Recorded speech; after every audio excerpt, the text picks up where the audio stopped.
ನಮಸ್ತೆ, ನಾನು Kavita. Republic TV Kannada ವಾಹಿನಿಯ ಸಮಸ್ತ ನಾಡಿನ ಜನತೆಗೂ ಕೃಷ್ಣ ಜನ್ಮಾಷ್ಟಮಿಯ ಶುಭಾಶಯಗಳು.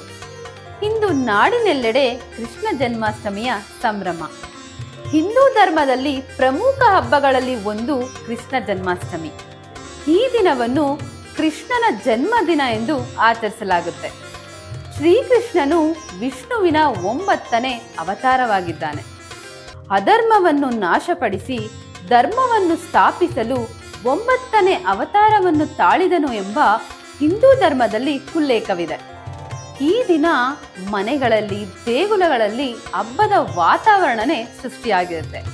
ಬೆಣ್ಣೆ ಪ್ರಿಯನಾದ ಶ್ರೀಕೃಷ್ಣನಿಗೆ ಮನೆಯಲ್ಲಿ ಬಗೆ ಬಗೆಯ ಸಿಹಿ ತಿನಿಸುಗಳನ್ನು ನೈವೇದ್ಯವನ್ನಾಗಿ ಮಾಡಿ ಪುಟ್ಟ ಪುಟ್ಟ ಮಕ್ಕಳಿಗೆ ಕೃಷ್ಣ ರಾಧೆಯ ವೇಷವನ್ನ ತೊಡಿಸಿ ಸಂಭ್ರಮಿಸ್ತಾರೆ.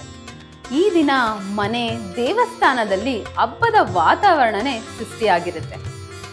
ಮನೆಯಲ್ಲಿ ಶ್ರೀಕೃಷ್ಣ, ಬೆಣ್ಣೆ ಪ್ರಿಯನಾದ ಶ್ರೀಕೃಷ್ಣನಿಗೆ ಬಗೆ ಬಗೆಯ ಸಿಹಿ ತಿನಿಸುಗಳನ್ನ ಮಾಡಿ ಹಾಗೆ ಪುಟ್ ಪುಟ್ ಮಕ್ಕಳಿಗೆ ಕೃಷ್ಣ ಮತ್ತು ರಾಧೆಯ ವೇಷಗಳನ್ನ ತೊಡಿಸಿ ಸಂಭ್ರಮಿಸ್ತಾರೆ. ನಂತರ ಭಗವಾನ್ ಶ್ರೀಕೃಷ್ಣನ ಆಶೀರ್ವಾದವನ್ನು ಪಡೆಯಲು ದೇವಸ್ಥಾನಗಳಿಗೆ ಭೇಟಿ ನೀಡಿ ತೃಪ್ತರಾಗ್ತಾರೆ.